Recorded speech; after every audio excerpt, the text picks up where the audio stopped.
les cohabitations politiques, ou carrément les coalitions politiques, ont du mal à marcher dans notre pays pour une seule cause, pour une seule raison.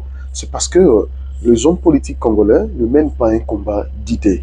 Vous savez, la politique dans sa nature originelle, c'est un combat d'idées, c'est une confrontation de programmes, une confrontation d'opinions, une confrontation des ambitions. La politique, c'est pas une quête inébranlable, une quête insatiable du pouvoir. La politique, c'est un combat d'idées. C'est avec des idées qu'on arrive à conquérir le pouvoir, qu'on arrive à avoir le suffrage du peuple, à avoir l'impérium du pouvoir et être investi légitimement, même comme chef de l'État, député, ainsi de suite. Et vous savez, si on essaie un peu de faire un aperçu historique assez rapidement des coalitions politiques dans notre pays, vous vous rendrez compte que depuis 60 à aujourd'hui, 65 ans que nous sommes indépendants, il n'y a jamais eu de coalitions politiques qui ont marché. Depuis toujours, en faisant des coalitions. Après des élections, il y a toujours des coalitions dans notre pays. Mais ça n'a jamais marché. Et pourquoi? C'est comme une malédiction qui gangrène la classe politique congolaise. C'est-à-dire, les leaders politiques ne peuvent jamais se mettre ensemble et travailler dans la franche collaboration pour apporter des solutions aux problèmes de la population. C'est parce que ces hommes politiques-là, les acteurs politiques congolais, ne mènent pas un combat d'idées. La politique au Congo, c'est une quête immesurable, incommensurable du pouvoir. C'est-à-dire que tout le monde cherche à avoir le pouvoir, à entrer dans le sillage du pouvoir. Mais pour quelle finalité? Mais naturellement, la plupart, ce n'est pas pour servir le peuple, c'est pour se servir. Et vous savez, dans notre système politique, même dans les régimes politiques de notre pays, le régime semi-présidentiel, c'est un régime qui ne facilite pas vraiment la victoire aux élections pour un seul parti politique. Parce que là, surtout dans un pays continent comme le nôtre, un pays qui a une forte démographie, il n'y a pas un seul parti politique qui peut à lui seul remporter les élections. C'est pour ça que vous voyez à chaque fois qu'il y a élection, les partis politiques se mettent ensemble pour former des coalitions, pour faire des alliances, faire un bloc pour affronter les échéances électorales. Et quand on fait ces alliances-là, naturellement, en politique, les soubassements du rapprochement, c'est l'idéologie. L'idéologie, c'est l'identité, c'est la racine pivotante, la racine même identitaire d'un parti politique.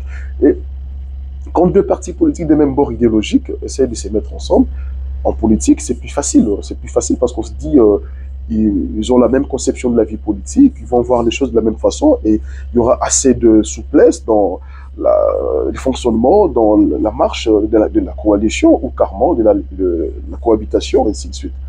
Mais dans notre pays, ça n'a jamais marché. En 60, vous verrez, Kasavubu et Lumumba, c'était la même chose. Là, on peut comprendre, parce que Kasavubu était de la droite, Lumumba était de la gauche. Ce n'était pas de leader politique des mêmes bords idéologiques. Là, on peut comprendre. Avec Mobutu, c'était pareil. Mobutu s'identifiait comme un libéral, quelqu'un de la droite. Il a eu plusieurs fois nommé des premiers ministres de l'opposition progressiste. Le fait Etienne Tshisekedi, qui est progressiste. Mais ça n'arrivait pas à marcher entre les deux parce que c'est comme une malédiction qui gangrène notre classe politique. La dernière en date, la cohabitation entre, la coalition ou cohabitation entre le président Tshisekedi et le président Kabila. Le monde entier était content de voir ces deux leaders politiques ensemble.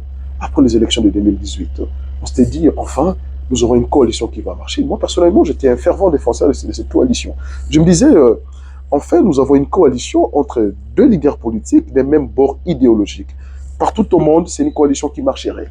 Ça peut même faire 15 ans, 10 ans, 20 ans, cette coalition. Mais ça n'a même pas fait 5 ans. Pourquoi? Ça totalement contredit le cours des sciences politiques. On nous a appris que le parti politique des mêmes bords idéologiques ont plus de chances à réussir une coalition. Mais c'est parce que l'homme politique congolais ne fait pas un combat d'idées. L'homme politique congolais n'a pas idéologisé son combat politique. C'est un combat politique qui navigue à vue. C'est un combat politique qui navigue ou qui marque, qui évolue juste pour la quête inébranlable, la quête insatiable du pouvoir. Au Congo, la politique égale le pouvoir. Alors que la politique, en réalité, c'est une pratique des compromis, oui, mais la politique, c'est un service qu'on rend à la nation. On entre en politique pour servir le peuple, pour apporter des solutions aux problèmes de la population. Et voilà pourquoi moi je me dis, pour la jeune génération qui s'engage en politique, doit savoir que les alliances font partie du combat politique. Vous devez intérioriser, avoir des pratiques, avoir de la souplesse, de se mettre ensemble avec d'autres partis politiques, favoriser l'intérêt général pour que nous développons ces pays. Parce que le régime politique ne va pas changer, ça restera le même. Nous devons savoir que c'est un régime politique qui ne facilite pas la victoire électorale pour un seul parti politique.